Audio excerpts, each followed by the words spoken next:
মনে করো যে আমার কাছে মোট 1,00,000 বিভিন্ন ধরনের বই আছে, যেমন ইতিহাস, ভূগোল, রাষ্ট্রবিজ্ঞান, দর্শন, সায়েন্স, টেকনোলজি, সাহিত্য, গল্প সমস্ত মিলে প্রায় 1,00,000 বই আছে। আমি যদি বইগুলোকে সুন্দরভাবে সাজিয়ে না রাখি, তাহলে কোন বইটা কোথায় আছে আমার পক্ষে বলা অসম্ভব। তুমি যদি দৌড়তে দৌড়তে এসে আমাকে বলো যে পশ্চিমবঙ্গের ভূগোল বইটা দিন, তাহলে কিন্তু আমি খুব তাড়াতাড়ি তোমাকে বইটা বার করে দিতে পারবো না, তার কারণ বইগুলো আমি কিন্তু সাজিয়ে রাখিনি যে কোনটা কোথায় আছে।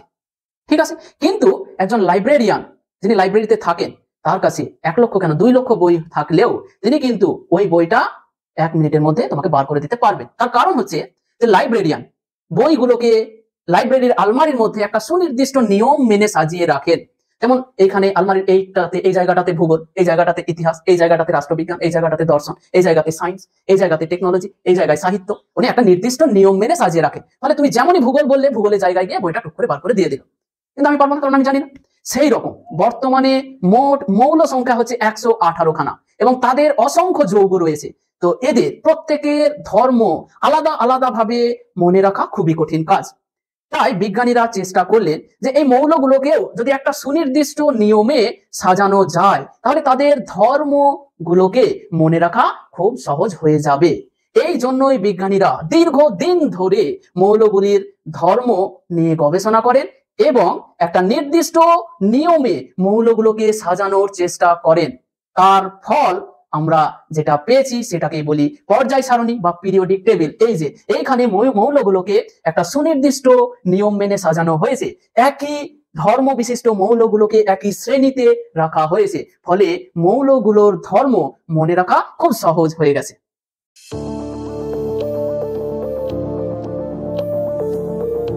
Hello friends, welcome back to রূপান্তর ইউটিউব চ্যানেল। আজকে খুবই একটা গুরুত্বপূর্ণ টপিক নিয়ে চলে এসেছি তোমাদের সামনে। অনেক দিন থেকে অনেকে কমেন্ট করছো যে দাদা পর্যায় সারণীটা কবে দেবে, দাদা পর্যায় সারণীটা বুঝতে পারছি না, পর্যায় সারণীতে বিভিন্ন মৌলের ধর্মগুলো কিভাবে পরিবর্তিত হচ্ছে সেটা বুঝতে পারছি না, পারমাণবিক ব্যাসার্ধ কিভাবে বাড়ছে কিভাবে কমছে বুঝতে পারছি না, এ ধরনের কিছু কমেন্ট আসছিল। তাই আমরা চলে এসেছি আজকে পর্যায় সারণী নিয়ে আলোচনা করব বলে। এই যে পর্যায় সারণী চ্যাপ্টারটা তোমরা দেখছো, এর একটা সিঙ্গেল টপিকও আমরা বাদ দেব না। শুরু থেকে শেষ পর্যন্ত ছোট ছোট লেকচারের মাধ্যমে পুরো চ্যাপ্টারটাকে একেবারে সহজ করে দেওয়ার দায়িত্ব আমার। তো তোমরা দেখতে থাকো, লেকচারগুলো কিন্তু অবশ্যই পর পর দেখতে থাকবে। 1 নম্বর আমরা যেমন লেকচারগুলো দেখবে L01, L02, L03, এইভাবে আমরা লেকচারগুলো সিরিয়ালি নাম্বার দিয়ে থাকি। তো তোমরাও কিন্তু 1, 2, 3 করে লেকচারগুলো পরপর দেখবে। আর এই যে লেকচারগুলো আমরা দেব, তার হ্যান্ড রিটেন নোটগুলো কিন্তু আমরা দিয়ে দেব। যদি হাতে লেখা নোটগুলো তোমরা পেতে চাও, তাহলে আমাদের টেলিগ্রাম গ্রুপে যুক্ত হয়ে যাও। এই লেকচারের ডেসক্রিপশন বক্সে টেলিগ্রাম গ্রুপের লিংক দেওয়া আছে এবং আমাদের ফেসবুক পেজেরও লিংক দেওয়া আছে। ফেসবুক পেজটাতেও যুক্ত হয়ে যেতে পারো, তাহলে সেখানে অনেক সুবিধা তোমরা পেয়ে যাবে। আজকে আমরা পর্যায় সারণীর একেবারে প্রথম টপিকটা নিয়ে আলোচনা করব। তো চলো শুরু করি পর্যায় সারণী। পর্যায় সারণী দেখো, প্রত্যেকটা চ্যাপ্টারের একটা নির্দিষ্ট বিষয়ের উপরে আলোচনা করা হয়। তো এই যে পর্যায় সারণীটা কেন আলোচনা করব, দাদা পর্যায় সারণীটা পড়ে কি লাভ হবে, কেন পড়বো, প্রথমে সেই বিষয়টা একটু ক্লিয়ার করে নাও। দেখো, বর্তমানে প্রাকৃতিকভাবে সৃষ্ট মৌলের সংখ্যা প্রায় 92টা, এবং প্রাকৃতিক এবং মনুষ্য সৃষ্ট মানে ল্যাবরেটরিতেও কিছু মৌল বানানো হয়েছে বা তৈরি করা হয়েছে, সব মিলিয়ে বর্তমানে মৌলের সংখ্যা প্রায় 118টা। এই 118টা মৌল লক্ষ লক্ষ আবার যৌগ তৈরি করেছে।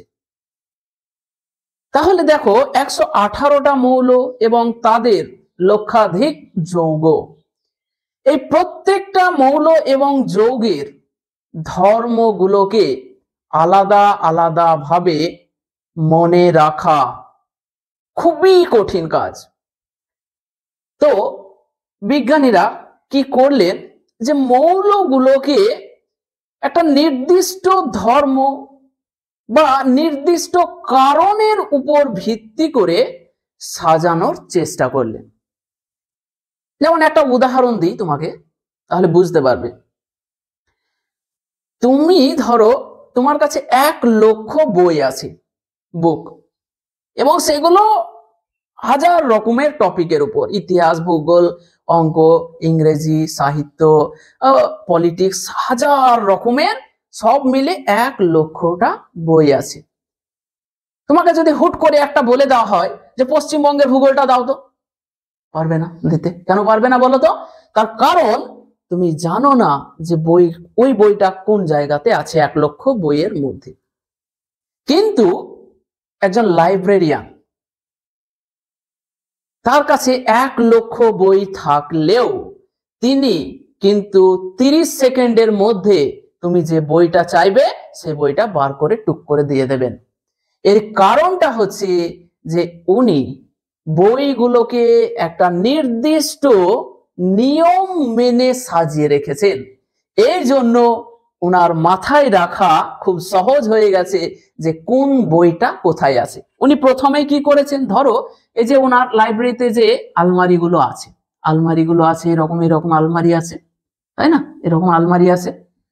উনি হয়তো একটা নির্দিষ্ট নিয়ম মেনে বইগুলোকে সাজিয়েছেন যে এইটাতে আমি রাখবো পুরোটাতে ভূগোল রাখবো, এইটাতে রাখবো ইতিহাস রাখবো, এইটাতে সাহিত্য রাখবো, এইটাতে ইংরেজি রাখবো, এইটাতে পলিটিক্যাল সায়েন্স রাখবো, পরেরটাতে ভৌত বিজ্ঞান রাখবো।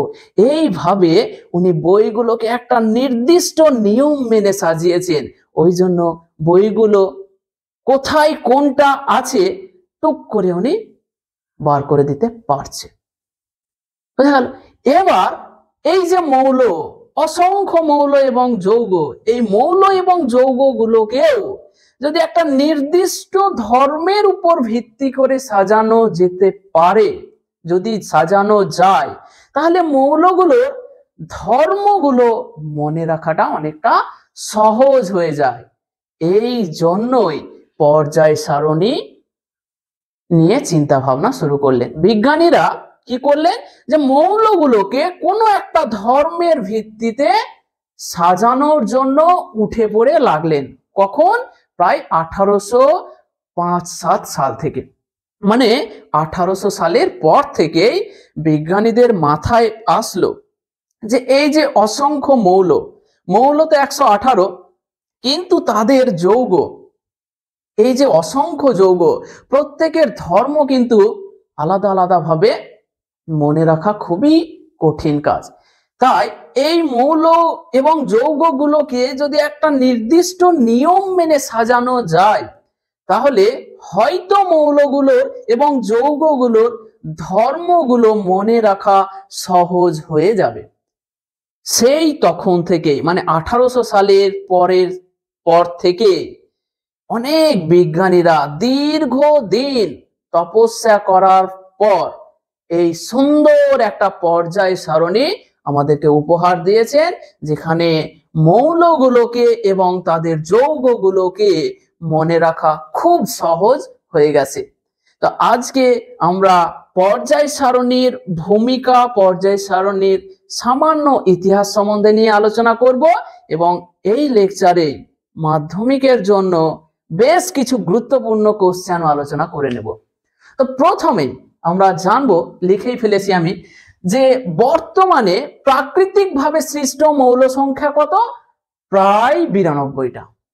প্রাকৃতিকভাবে মানে নিজে নিজে থেকেই তৈরি হয়েছে এই রকম মৌলের সংখ্যা হলো 92, এবং কিছু মৌল কিন্তু ল্যাবরেটরিতেও বানানো গেছে। এই প্রাকৃতিকভাবে সৃষ্ট এবং ল্যাবরেটরিতে বানানো, এই দুই মিলে, মানে প্রাকৃতিক এবং মনুষ্য সৃষ্ট, সব মিলিয়ে সর্বমোট মৌল সংখ্যা প্রায় 118টা, সেটাও লিখেছি। তাহলে কাকা পর্যায় সারণীর উপযোগিতা কি বা পর্যায় সারণীর প্রয়োজনীয়তা কি? কি বললাম, যে বিজ্ঞানীরা চাইলেন যে এই যে অনেকগুলো মৌল এবং তাদের অসংখ্য যৌগ, প্রত্যেকের ধর্মকে আলাদাভাবে মনে রাখা সম্ভব নয়। তাই কোনো একটা ধর্মের উপর ভিত্তি করে মৌলগুলোকে যদি সাজানো যায়, তাহলে সেই মৌলগুলোকে এবং তাদের যৌগগুলোকে আয়ত্ত করাটা কিছুটা সহজ হবে। সেটা লিখেছি, বিজ্ঞানীরা মৌলগুলিকে সুনির্দিষ্ট ধর্মের ভিত্তিতে সাজানোর চেষ্টা করেন, যাতে বিভিন্ন মৌল ও তাদের যৌগগুলির ধর্ম সহজভাবে এটা হচ্ছে সহজভাবে বা সহজে মনে রাখা যায় বা মনে রাখা সম্ভব হয়। এইটা ছিল পর্যায় সারণীর উদ্দেশ্য। এটা বলতে পারো পর্যায় সারণীর উদ্দেশ্য বলতে পারো। এইটা হলো পর্যায়, যে মৌলগুলোকে যদি একটা নির্দিষ্ট ধর্মের উপর ভিত্তি করে সাজানো যায়, তাহলে মৌলগুলোকে এবং তাদের যৌগগুলোকে সহজে মনে রাখা সম্ভব হবে। এই পর্যন্ত মানে কেন পড়বো কাকা, কেন আমাকে পড়তে হবে, এই বিষয়টা ক্লিয়ার হলো। তাহলে এবার পর্যায় সারণী শুরু হয়ে গেল, বিজ্ঞানীরা শুরু করে দিলেন পর্যায় সারণী নিয়ে আলোচনা। তখন বলে তো কিছু জানা ছিল না যে কি রকম হবে পর্যায় সারণী, কোন ধর্মের উপর ভিত্তি করে হবে, কিছু জানতেন না। ওনারা সমস্ত মৌল এবং যৌগগুলোর ধর্মগুলোকে এক্সপেরিমেন্টালি অনুসন্ধান করেন এবং কোন ধর্মের সাথে বা কি কারণে মৌলগুলোর ধর্ম পরিবর্তিত হচ্ছে, মানে একটা মৌল থেকে আর একটা মৌলের ধর্ম কেন আলাদা, কি কারণে আলাদা, এই জিনিসগুলো নিয়ে ওনারা চিন্তা ভাবনা শুরু করলেন। প্রথমে যে বিষয়টা ওনাদের মাথায়, মানে মৌলগুলোকে কিসের উপরে ভাগ করলেন, আমরা সেই নিয়ে ঢুকে পড়ছি এবার।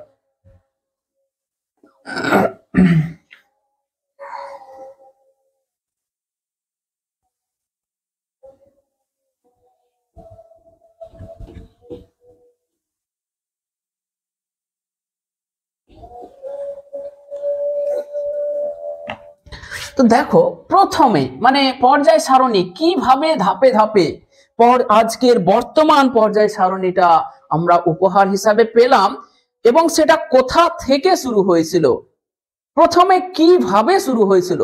প্রথমে মৌলগুলোকে দুটো ভাগে ভাগ করে দেওয়া হয়েছিল, সেটা হলো ধাতু এবং অধাতু। তাহলে প্রথম প্রেক্ষাপটকে দেখো, আমি 1 নম্বর দিয়েছি। প্রথম দিকে মানে মৌলগুলোকে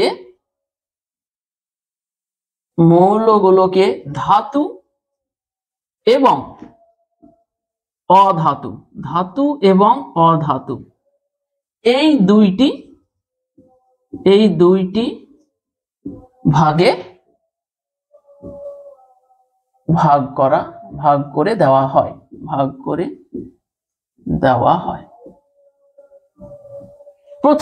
একবারে প্রথম দিকে যখন মৌলগুলোকে কিভাবে মনে রাখবো, কিভাবে এত ধর্ম আলাদা করে মনে রাখবো, এই চিন্তাটা মাথায় আসলো, তখন ওনারা কি করলেন, এই মৌলগুলোকে তাহলে দুটো ভাগে ভাগ করে দেওয়া যাক।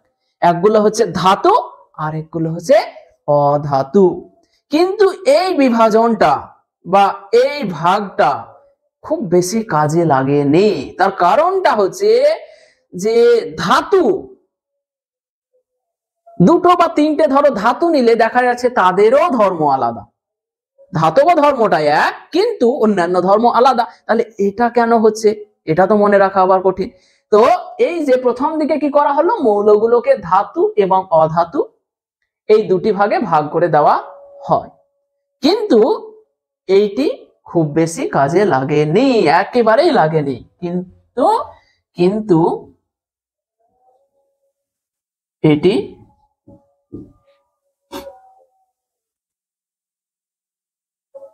বেশি কাজে লাগেনি। কিন্তু এই শ্রেণী বা এই বিভাজনে সেরকম কোনো সুবিধা হয়নি, সেরকম কোনো সুবিধা হয়নি। তাহলে এটাতে আমাদের কোনো সুবিধা হলো না। প্রথমে কি ভাগ করা হলো, ধাতু এবং অধাতু, এতে কিন্তু আমাদের কোনো সুবিধা হলো না। এরপরে একটা 1817 সালে একজন বিজ্ঞানী চলে আসলেন। তিনি একটা সূত্র দিলেন, মানে পর্যায় সারণী নিয়ে যে সত্যি রিসার্চ শুরু হয়ে গেছে এবং বিশ্বের বিভিন্ন প্রান্তে এই বিষয়ে যে রিসার্চ শুরু হয়ে গেছে, সেটা এই ধারণা থেকে বোঝা যায়। তিনি হলেন বিজ্ঞানী ডোবেরিনার। ডোবেরিনার একটা সূত্র দিলেন যে মৌলগুলোর ধর্ম কিসের উপরে নির্ভর করছে, বা কিসের উপর নির্ভর করে মৌল, একটা মৌলের ধর্ম আর একটা মৌলের ধর্ম থেকে আলাদা হচ্ছে, সেই বিষয়ে সর্বপ্রথম একটা সূত্র তিনি দিলেন। তো আমরা এবার ঢুকে যাব ডোবেরিনারের ত্রয়ী সূত্র। ডোবেরিনারের, তাহলে এটা বুঝতে পারছো, ধাতু অধাতু দিয়ে মানুষের কোনো সুবিধা হয়নি। যে মৌলগুলো ধাতু আর অধাতু ভাগ করে দিলাম, এতে খুব একটা সুবিধা হয়নি, তাই এটাকে রিজেক্ট করে দেওয়া হলো। তারপরে আসলে বিজ্ঞানী ডোবেরিনার।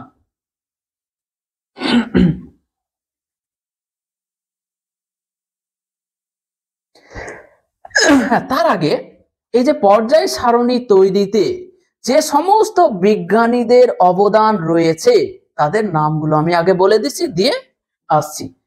পর্যায়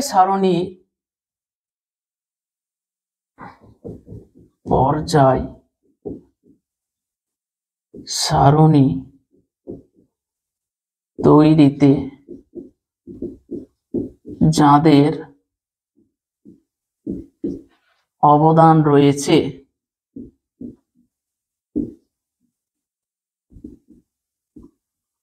তারা হলেন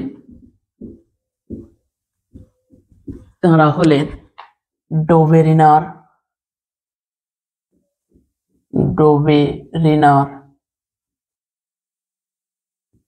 নিউল্যান্ড,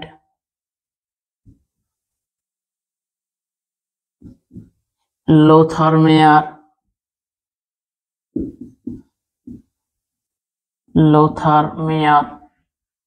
মেন্ডেলিভ,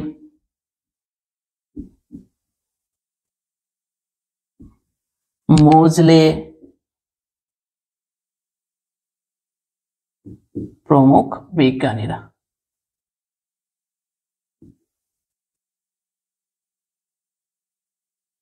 এই সমস্ত বিজ্ঞানীরাই এই যে পর্যায় সারণীটা, আজকে আমরা যে পর্যায় সারণীটা পেয়েছি, সেই পর্যায় সারণীটির তৈরির পেছনে সবচাইতে বেশি যাদের ভূমিকা রয়েছে, তারা হলেন বিজ্ঞানী ডোবেরিনার, বিজ্ঞানী নিউল্যান্ড, বিজ্ঞানী লোথার মেয়ার, বিজ্ঞানী মেন্ডেলিভ, বিজ্ঞানী মোজলে প্রমুখ বিজ্ঞানী।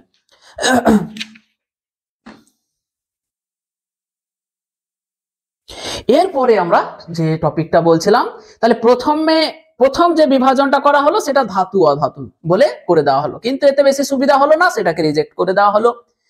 রিসার্চটা এইভাবে, প্রথমে একটা খসড়া পাওয়া যাবে, সেটা কিছুটা গ্রহণযোগ্য, কিছুটা বাদ দিয়ে দেবে, অন্যজন আরেকটু এটাকে নিয়ে আরেকটু এগিয়ে নিয়ে যাবেন, তারপরে অন্য আরেকজন এসে সেটাকে আরেকটু এগিয়ে নিয়ে যাবেন।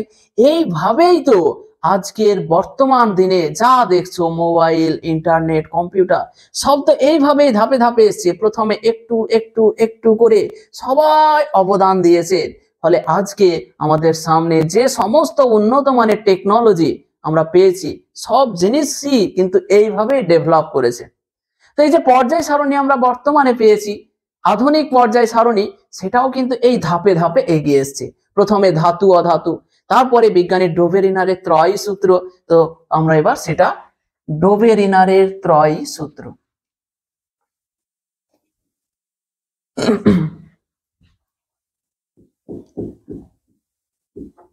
ডোবেরিনারের ত্রয়ী সূত্র,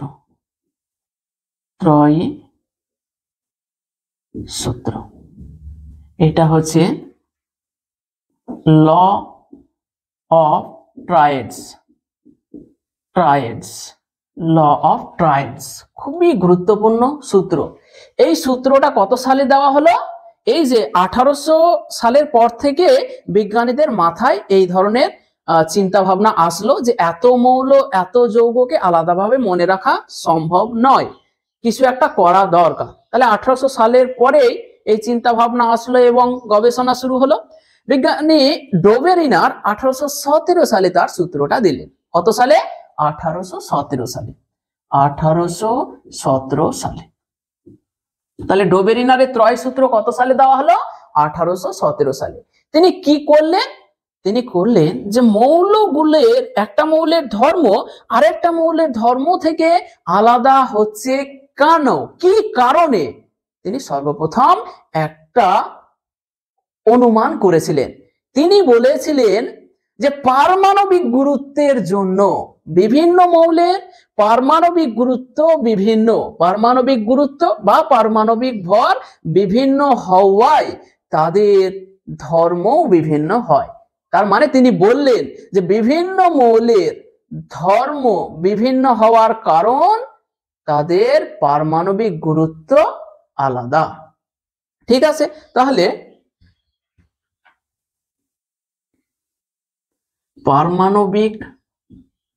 পারমাণবিক ভর স্ল্যাশ পারমাণবিক গুরুত্বের উপর ভিত্তি করে ডোবেরিনার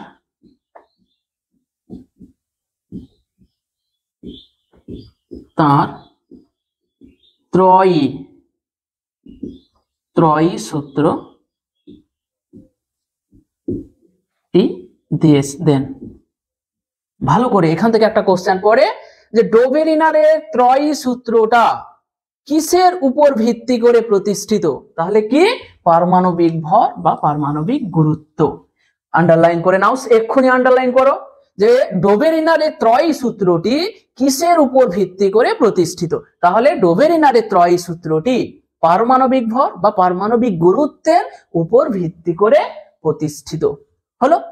তাহলে সূত্রটা কি এবার আমরা খুব ভালোভাবে, এবং এটা একেবারে মাধ্যমিকে হট টপিক, ডোবেরিনারের ত্রয়ী সূত্রটি লিখো। তাহলে কত সালে? 1817 সালে। কিসের উপর ভিত্তি করে সূত্রটি দেওয়া হয়েছিল? পারমাণবিক গুরুত্ব বা পারমাণবিক ভরের উপর ভিত্তি করে এই সূত্রটি কিন্তু দেওয়া হয়েছে। ঠিক আছে, তাহলে এবার আমরা যেটা জানবো সেটা হচ্ছে যে সূত্রটি কি। সূত্রটি দেখো, সূত্র বিজ্ঞানী ডোবেরিনার সর্বপ্রথম তিনি বললেন যে রাসায়নিক ধর্মে সাদৃশ্য আছে এমন তিনটি মৌল নাও।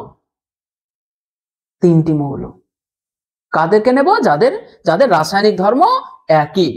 বলছে রাসায়নিক ধর্মে সাদৃশ্য আছে এমন তিনটি মৌলকে তাদের ক্রমবর্ধমান পারমাণবিক গুরুত্ব অনুসারে সাজানো হলে, দেখো কি রকম, খুব ইন্টারেস্টিং।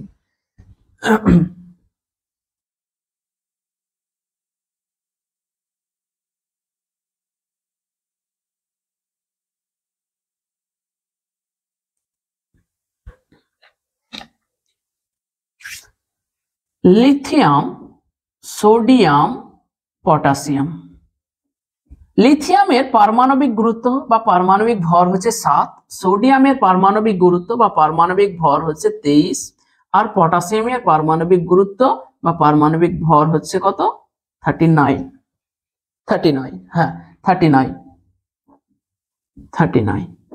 ডোবেরিনার কি বলছেন যে রাসায়নিক ধর্মে, এবং হ্যাঁ আরেকটা জিনিস, এই লিথিয়াম, সোডিয়াম এবং পটাশিয়াম এদের রাসায়নিক ধর্ম প্রায় একই। ডোবেরিনার কি বলছেন যে রাসায়নিক ধর্মে সাদৃশ্য আছে এমন তিনটি মৌলকে তাদের ক্রমবর্ধমান পারমাণবিক গুরুত্ব অনুসারে সাজানো হলে, দেখো ক্রমবর্ধমানই তো 7, 23, 39, তাহলে ক্রমবর্ধমান পারমাণবিক গুরুত্ব অনুসারে সাজানো হলে মাঝের মৌলটির পারমাণবিক গুরুত্ব অপর মৌল দুটির পারমাণবিক গুরুত্বের গড় মানের সমান। দেখো এখানে খেয়াল করো, এই যে এটা হচ্ছে তাহলে পারমাণবিক গুরুত্বের উপর সাজাতে বলেছে, যে ক্রমবর্ধমান পারমাণবিক গুরুত্ব অনুসারে সাজানো হলে, তাহলে দেখো 7, 23, 39 ক্রমবর্ধমান পারমাণবিক গুরুত্ব। উনি কি বলছেন যে মাঝের মৌলটির পারমাণবিক গুরুত্ব কত হবে না অন্য দুটি মৌলের পারমাণবিক গুরুত্বের গড় মানের সমান। দেখো এই যে 7, তাহলে লিথিয়াম এবং পটাশিয়াম এই দুজনের পারমাণবিক গুরুত্বের গড় মান কত হবে? 7 প্লাস 39/2 সমান কত? 23। হ্যাঁ সত্যিই তো সোডিয়ামের পারমাণবিক গুরুত্ব 23। একেবারে বিজ্ঞানীরা খুশি, সত্যি তো হয়ে গেছে। এইটা হলো ডোবেরিনারের ত্রয়ী সূত্র। তাহলে উনি বললেন যে রাসায়নিক ধর্মে সাদৃশ্য আছে এমন তিনটি মৌলকে ক্রমবর্ধমান পারমাণবিক গুরুত্ব অনুসারে সাজানো হলে মাঝের মৌলটির পারমাণবিক গুরুত্ব হবে অন্য দুটি মৌলের পারমাণবিক গুরুত্বের গড় মানের সমান। এটাই হলো ডোবেরিনারের ত্রয়ী সূত্র, বা এটাকে বলা হয় ল অফ ট্রায়েডস। ত্রয়ী মানে কি? 3। প্রতি 3টে করে মৌল নাও যাদের রাসায়নিক ধর্ম প্রায় একই, এবং তাদেরকে ক্রমবর্ধমান পারমাণবিক গুরুত্ব অনুসারে সাজিয়ে দাও, তাহলে মাঝের মৌলটার পারমাণবিক গুরুত্ব হবে দুই প্রান্তের মৌল দুটির পারমাণবিক গুরুত্বের গড় মানের সমান। তাহলে প্রথম সূত্রটা বলে দিই, যে রাসায়নিক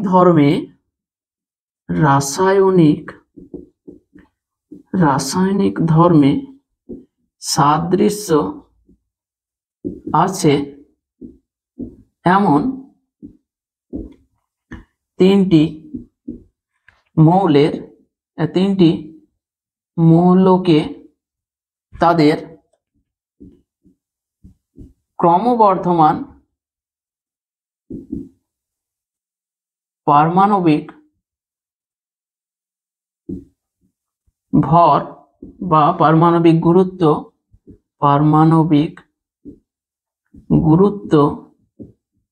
অনুসারে সাজানো হলে মাঝের মৌলটির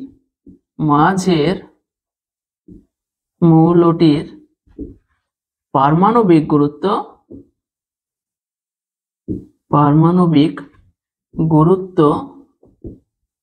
হবে অন্য মৌল দুটির পারমাণবিক গুরুত্বের গড় মানের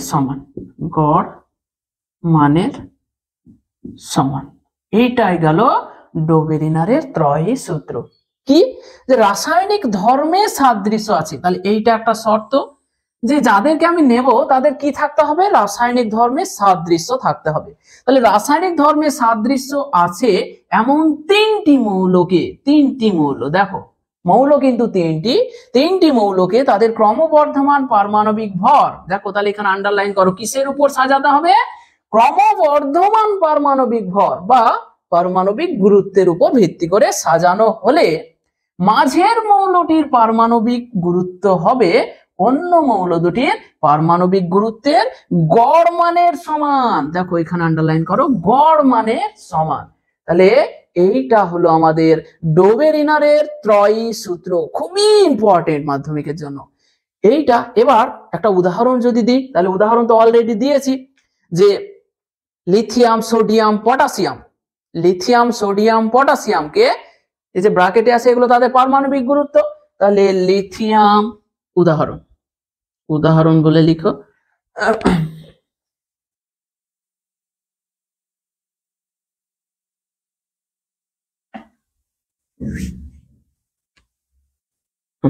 উদাহরণ দাও। তাহলে লিথিয়াম Li, সোডিয়াম Na, হ্যাঁ এখানে ব্র্যাকেটে আমি কিন্তু পারমাণবিক গুরুত্ব লিখে দিছি। লিথিয়াম হচ্ছে 7, সোডিয়াম হচ্ছে 23, লিথিয়াম সোডিয়াম ও পটাশিয়াম হচ্ছে 39 কে তাদের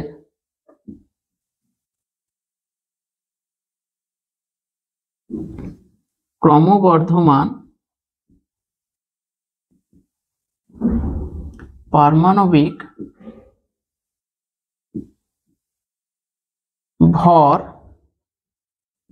বা পারমাণবিক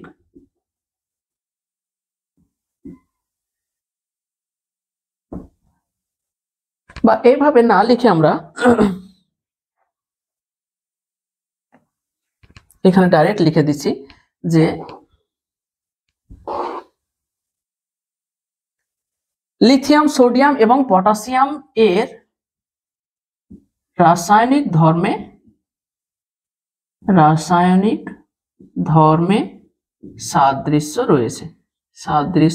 রয়েছে এইটা লিখলে।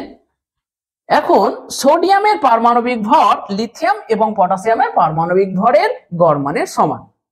তাহলে এখন সাদৃশ্য আছে এবং সোডিয়াম মানে 23 এর পারমাণবিক ভর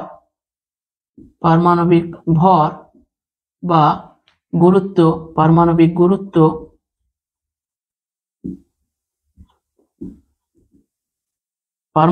গুরুত্ব লিথিয়াম ও পটাশিয়ামের পারমাণবিক গুরুত্বের গড় মানের সমান। লিথিয়াম মানে 7 ও পটাশিয়াম মানে 39 এর পারমাণবিক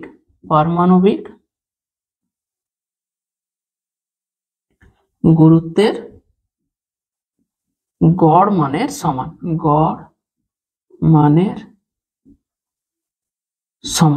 এইটা তাহলে ডোভেরিনার যেটা বললেন সেটা কিন্তু আমরা এই তিনটে মৌলের ক্ষেত্রে দেখতেও পেলাম। ডোভেরিনার কি বললেন যে রাসায়নিক ধর্মে সাদৃশ্য আছে এমন তিনটি মৌলকে যদি ক্রমবর্ধমান পারমাণবিক ভর বা পারমাণবিক গুরুত্ব অনুসারে সাজানো হয় তাহলে মাঝের মৌলটার পারমাণবিক গুরুত্ব হবে অন্য দুটি মৌলের পারমাণবিক গুরুত্বের গড় মানের সমান। এবং সেটা দেখাও যাচ্ছে যে লিথিয়াম, সোডিয়াম এবং পটাশিয়াম এই তিনজনের রাসায়নিক ধর্মে অনেক মিল আছে এবং সোডিয়ামের পারমাণবিক গুরুত্ব লিথিয়াম এবং পটাশিয়ামের পারমাণবিক গুরুত্বের গড় মানের সমান। ডোভেরিনার যেটা বলেছেন সেটা হুবহু মিলে যাচ্ছে এখানে। আচ্ছা, তাহলে তো অনেক খুশি হওয়ার কথা, কিন্তু না, এই খুশিটা খুব বেশি দিন স্থায়ী হলো না। তার কারণ ডোভেরিনার যে সূত্রটা দিলেন সেই সূত্রটা শুধুমাত্র 12টা মৌলের ক্ষেত্রে প্রযোজ্য হয়েছিল। মানে 4টে গ্রুপ, এই যে তিনটে করে একটা করে যদি আমরা গ্রুপ ধরি, এটা একটা গ্রুপ, তারপর আছে ক্লোরিন, ব্রোমিন, আয়োডিন, তাদের ক্ষেত্রেও খাটছে। এই রকম করে মোট 4টে গ্রুপের ক্ষেত্রে ডোভেরিনারের ত্রয়ী সূত্রটা প্রযোজ্য হয়েছিল। তাহলে মৌল তো অসংখ্য, মৌল প্রায় 118, আর আমরা শুধুমাত্র এই সূত্রটা কি হচ্ছে 4টি গ্রুপের ক্ষেত্রে খাটছে, মানে 4টি ত্রয়ীর ক্ষেত্রে। এই যে ত্রয়ী মানে কি 3, মানে 4টে ত্রয়ীর ক্ষেত্রে ডোভেরিনারের ত্রয়ী সূত্রটা খাটলো। বাকি মৌলগুলোর ক্ষেত্রে কিন্তু এই সূত্রটা খাটলো না। তখন কি হলো যে হ্যাঁ, মোটামুটি একটা ধারণা পাওয়া গেল। এরপরে এইটা আর বেশি দিন স্থায়ী হলো না। এরপরে আরেকজন বিখ্যাত বিজ্ঞানী চলে আসলেন একটা সূত্রকে হাতে নিয়ে, এবং সেই সূত্রটা তিনি দিলেন। সেই সূত্রটাও দেখা গেল কিছু কিছু মৌলের ক্ষেত্রে প্রযোজ্য হলো, সবার ক্ষেত্রে হলো না, সেটাও ছেড়ে দেওয়া হলো। তারপরে বিজ্ঞানী মেন্ডেলিভ চলে আসলেন এবং তিনি যে সূত্রটা দিলেন সেই সূত্রটা মোটামুটি সমস্ত মৌলের ক্ষেত্রে প্রযোজ্য হলো। তবুও সেখানে কিছু সমস্যা ছিল। তারপরে সেই সমস্যা সমাধানের জন্য বিজ্ঞানী মোজলে আসলেন এবং তিনি যে সূত্রটা দিলেন সেই সূত্রের উপর ভিত্তি করে আজকের আধুনিক পর্যায় সারণীটা দাঁড়িয়ে আছে। তাহলে এই যে ধারাবাহিক রিসার্চ, এইভাবেই কিন্তু আজকের আধুনিক পর্যায় সারণীটা তৈরি হয়েছে, একদিনে হয়নি। তাহলে তার এরপরে আমরা এখানে ডোভেরিনারের ত্রয় সূত্র জানলাম। ডোভেরিনারের ত্রয় সূত্রের সীমাবদ্ধতা বা অসম্পূর্ণতা মুছে দিলাম।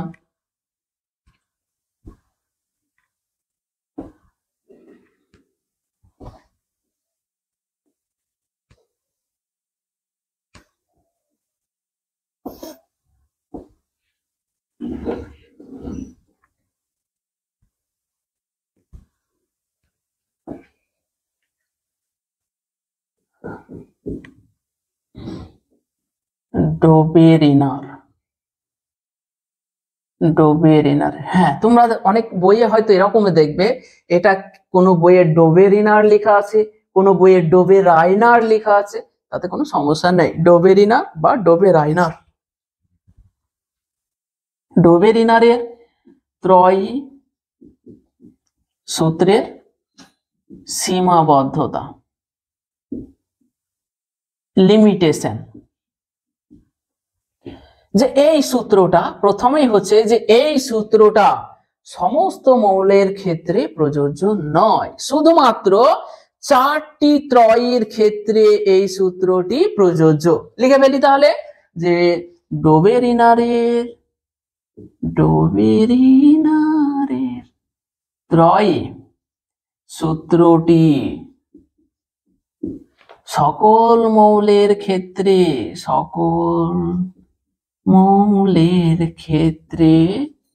প্রযোজ্য নয়,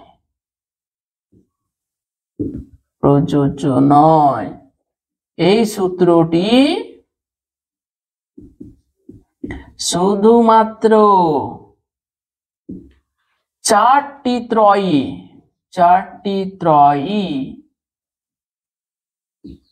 মানে কি, এই যে 3টে করে নিলে এরকম 4টে গ্রুপের ক্ষেত্রে প্রযোজ্য, 4টি ত্রয়ী এর ক্ষেত্রে প্রযোজ্য।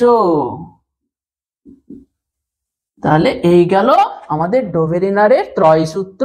কি শিখলাম? ডোবেরিনারের ত্রয় সূত্র কত সালে এসলো, তারপরে শিখলাম কিসের উপর ভিত্তি করে দিল, তারপরে শিখলাম ডোবেরিনারের ত্রয় সূত্রটা কি, তারপরে জেনে গেলাম যে এই সূত্রটা কত দূর পর্যন্ত যেতে পারলো।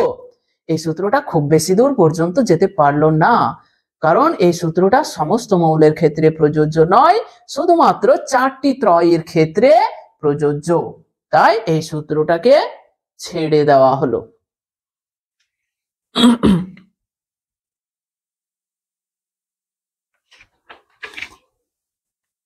যেমন এই সূত্রটি শুধুমাত্র, তাহলে দেখো যে কেন, একটা যদি উদাহরণ দিই তাহলে বুঝতে পারবে যে এটা সবার ক্ষেত্রে খাটলো না। যেমন নাইট্রোজেন, ফসফরাস এবং আর্সেনিক, নাইট্রোজেন, ফসফরাস, আর্সেনিক। উদাহরণ নাইট্রোজেন 14, ফসফরাস, নাইট্রোজেন, ফসফরাস এবং আর্সেনিক AS 75, এদের রাসায়নিক ধর্মে মিল রয়েছে, ঠিক আছে। ডোবেরিনার কি বলেছিলেন, যে রাসায়নিক ধর্মে সাদৃশ্য আছে এমন 3টি মৌলকে নাও, নিলাম আমি 3টে মৌল, এই 3টে নাইট্রোজেন, ফসফরাস এবং আর্সেনিক, এদের রাসায়নিক ধর্মে মিল আছে, আমি এই 3টে মৌলকে নিলাম।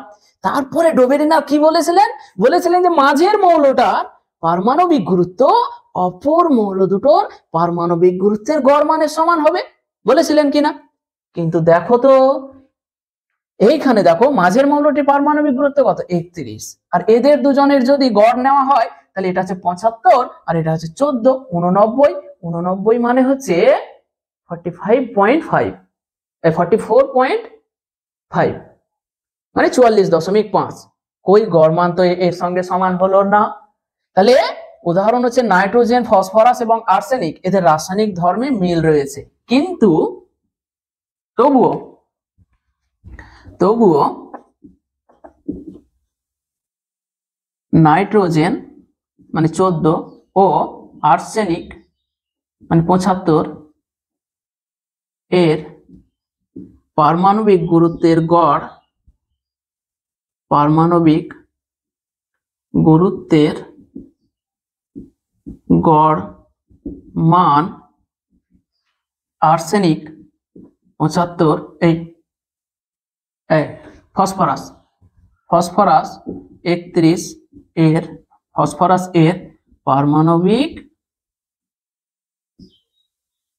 গুরুত্বের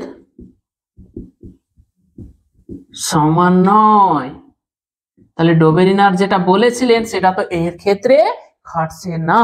উনি বললেন যে রাসায়নিক ধর্মে সাদৃশ্য আছে এমন 3টি মৌল নাও। আমি নিলাম যে নাইট্রোজেন, ফসফরাস, আর্সেনিক, এদের রাসায়নিক ধর্মে মিল আছে। তারপরে উনি যেটা বললেন যে এদেরকে যদি ক্রমবর্ধমান পারমাণবিক গুরুত্ব বা পারমাণবিক ভর অনুযায়ী সাজায় তাহলে মাঝের মৌলটার পারমাণবিক গুরুত্ব অপর মৌল দুটির পারমাণবিক গুরুত্বের গড় মানের সমান হবে। তো আমি কি করলাম, এদেরকে ক্রমবর্ধমান পারমাণবিক গুরুত্ব অনুসারেই সাজিয়েছি। নাইট্রোজেন 14, 31, 75 ক্রমবর্ধমান সাজিয়েছি।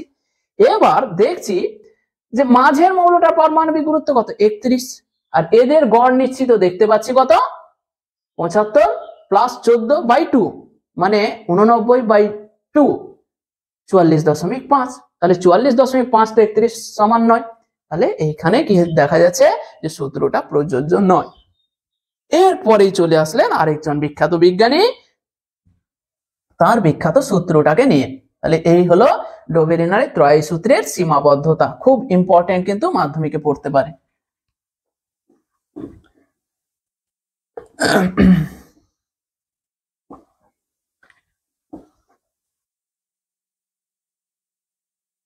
এরপরে যে সূত্রটা তিনি দিলেন সেটা খুবই ইন্টারেস্টিং সূত্র, নিউল্যান্ডের অস্টক সূত্র। নিউল্যান্ডের অস্টক সূত্র।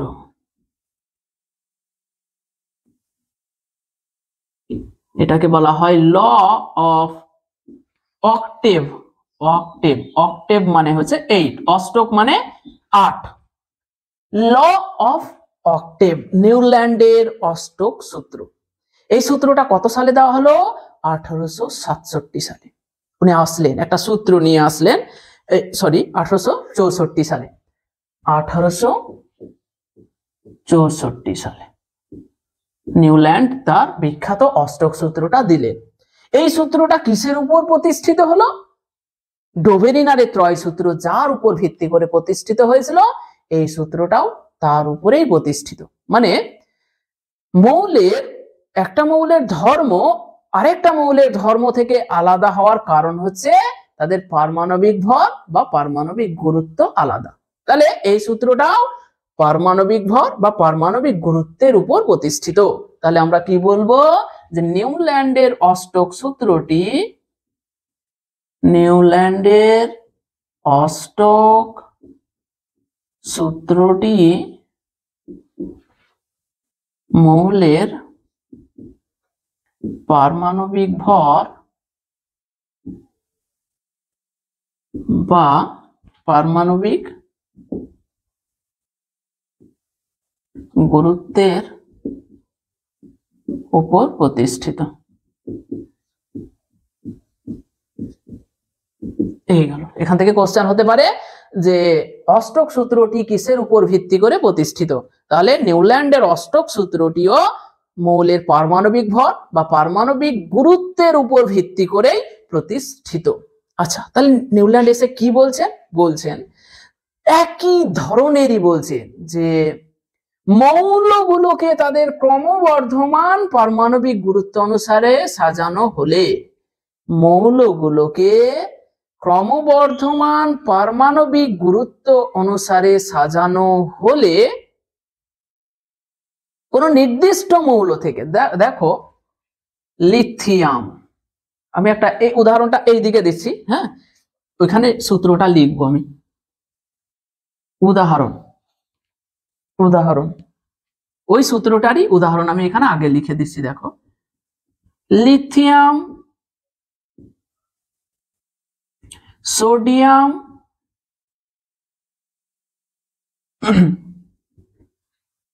এইভাবে নয়, আমি পর্যায়ে lithium, beryllium, boron, carbon, nitrogen, oxygen, fluorine, sodium, তারপরে এইভাবে মানে কি লিখেছি দেখো তো, মৌলগুলোকে ক্রমবর্ধমান পারমাণবিক গুরুত্ব অনুসারে সাজিয়েছি। ক্রমবর্ধমান, আমি তাদের মাথার উপরে পারমাণবিক গুরুত্বগুলো লিখে দিচ্ছি অবশ্য।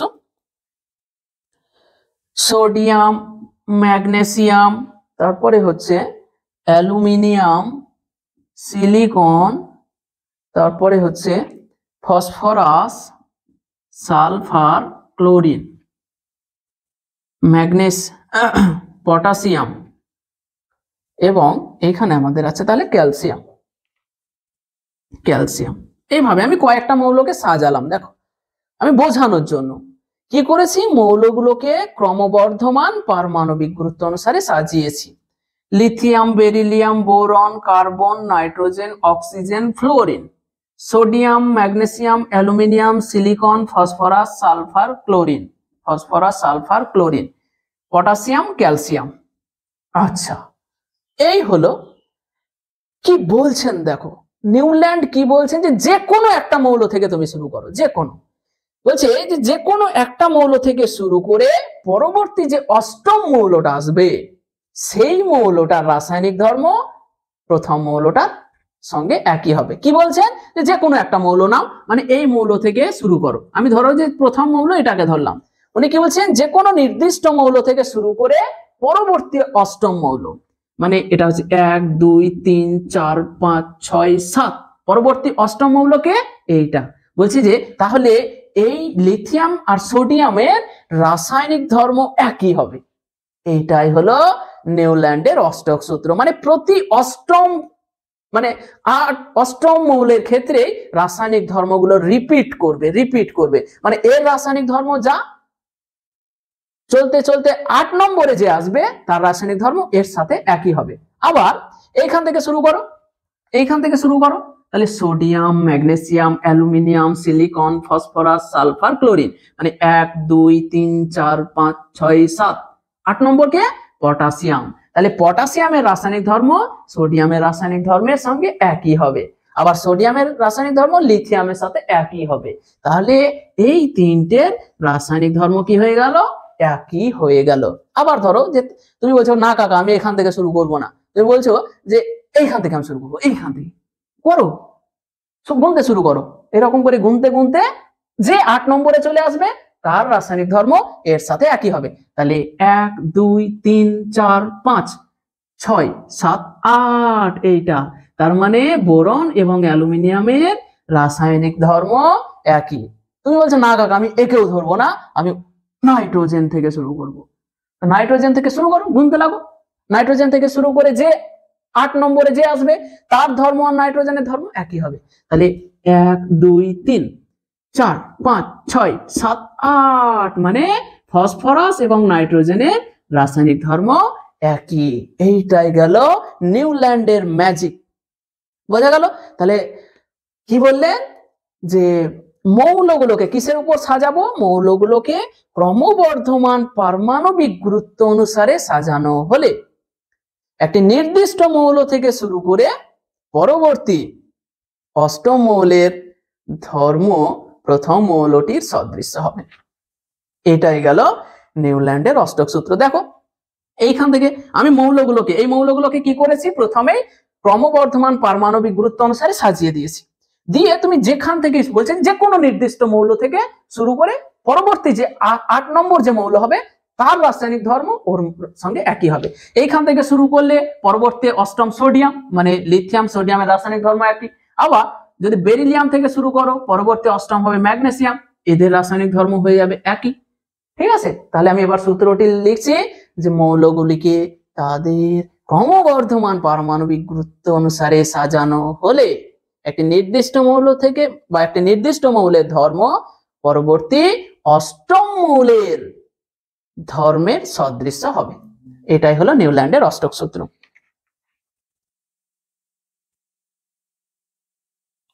তাহলে লিখে দিচ্ছি সূত্র। সূত্র মৌলগুলিকে ক্রমবর্ধমান পারমাণবিক ভর বা পারমাণবিক গুরুত্ব অনুসারে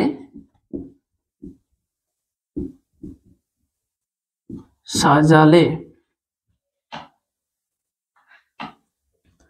কোনো নির্দিষ্ট মৌলের ধর্ম পরবর্তী অষ্টম মৌলের ধর্মের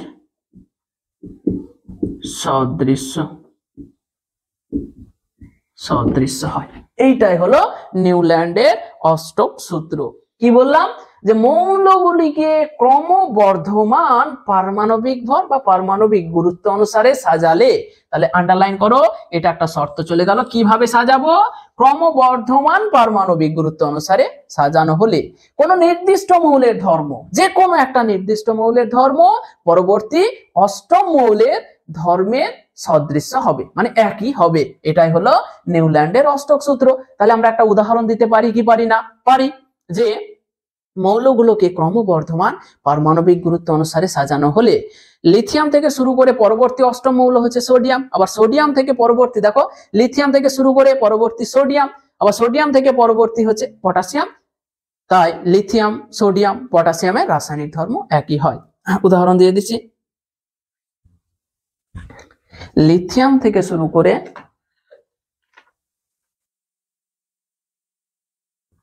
উদাহরণ, মৌলগুলিকে ক্রমবর্ধমান পারমাণবিক গুরুত্ব অনুসারে সাজানো হলে লিথিয়াম, বাংলায় লিখে দিই তোমাদেরকে,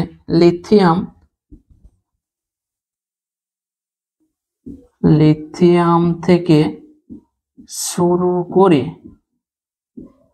পরবর্তী অষ্টম মৌল হলো সোডিয়াম,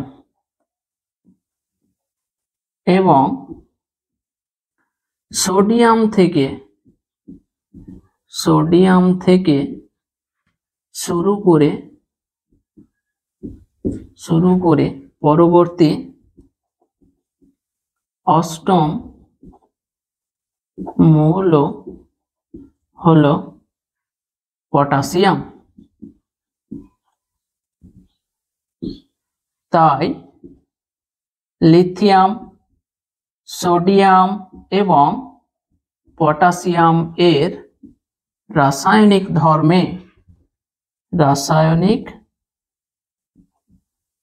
ধর্মে মিল রয়েছে। এই গেল নিউল্যান্ডের অষ্টক সূত্র। তাহলে দেখো অষ্টক সূত্র কত সালে দেওয়া হলো? 64 সালে, 1864 সালে। এই সূত্রটা কিসের উপর প্রতিষ্ঠিত? সূত্রটা পারমাণবিক ভর বা পারমাণবিক গুরুত্বের উপর প্রতিষ্ঠিত। সূত্রটা কি? সূত্রটা হচ্ছে মৌলগুলোকে ক্রমবর্ধমান পারমাণবিক গুরুত্ব অনুসারে সাজানো হলে কোন নির্দিষ্ট মৌলের ধর্ম পরবর্তী অষ্টম মৌলের ধর্মের সদৃশ্য হয়। মানে এই যে মৌলগুলোকে কি করলাম? ক্রমবর্ধমান পারমাণবিক গুরুত্ব অনুসারে সাজালাম, ক্রমবর্ধমান। তাহলে যে কোনো একটা মৌলের ধর্ম ঠিক 8 নম্বর, মানে এগোতে এগোতে এগোতে যেমনই 8 নম্বর হবে তার রাসায়নিক ধর্মের সাথে একই হবে। এটাই হলো নিউল্যান্ডের অষ্টক সূত্র। এরপরে দেখো এই সূত্রটাও কিন্তু খুব বেশি দূর যেতে পারলো না। তার কারণ এর কি সমস্যা হলো যে এই সূত্রটা নিম্ন পারমাণবিক গুরুত্ব বিশিষ্ট মৌলগুলির ক্ষেত্রে প্রযোজ্য হলো, কিন্তু যে মৌলগুলির পারমাণবিক গুরুত্ব বা পারমাণবিক ভর 40-এর বেশি তাদের ক্ষেত্রে এই সূত্রটা আর খাটলো না। তাই এই সূত্রটাকেও আমাদেরকে কি করে দিতে হলো? ছেড়ে দিতে হলো। এরপরেই বিজ্ঞানী চলে আসলেন মেন্ডেলিভ এবং তার বিখ্যাত পর্যায় সূত্র দিয়ে ফেললেন। ঠিক আছে, তাহলে আমরা এখানে কি করব? যে অষ্টক সূত্রের সীমাবদ্ধতা, নিউল্যান্ডের অষ্টক সূত্রের সীমাবদ্ধতা। তাহলে আমরা ঠিক লিখেছি, মৌলগুলিকে ক্রমবর্ধমান পারমাণবিক গুরুত্ব অনুসারে সাজানো হলে লিথিয়াম থেকে শুরু করে পরবর্তী অষ্টম মৌল হলো সোডিয়াম, এবং সোডিয়াম থেকে শুরু করে পরবর্তী অষ্টম মৌল হলো পটাশিয়াম। তাই লিথিয়াম, সোডিয়াম এবং পটাশিয়ামের রাসায়নিক ধর্মে মিল রয়েছে, একবারে ঝাক্কাস।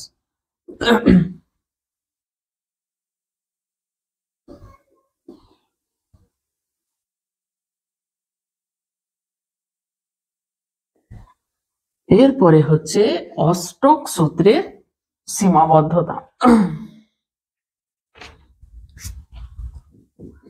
অষ্টক সূত্রের সীমাবদ্ধতা বা লিমিটেশন, সীমাবদ্ধতা রেকর্ড হচ্ছে তো।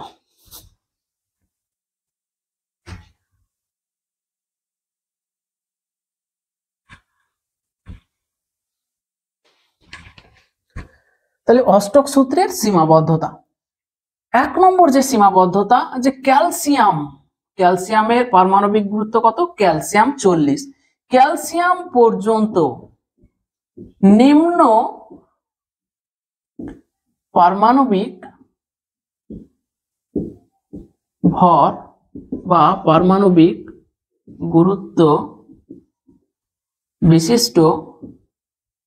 বিশিষ্ট মৌলগুলির ক্ষেত্রে এই সূত্রটি প্রযোজ্য। এখানে লিখব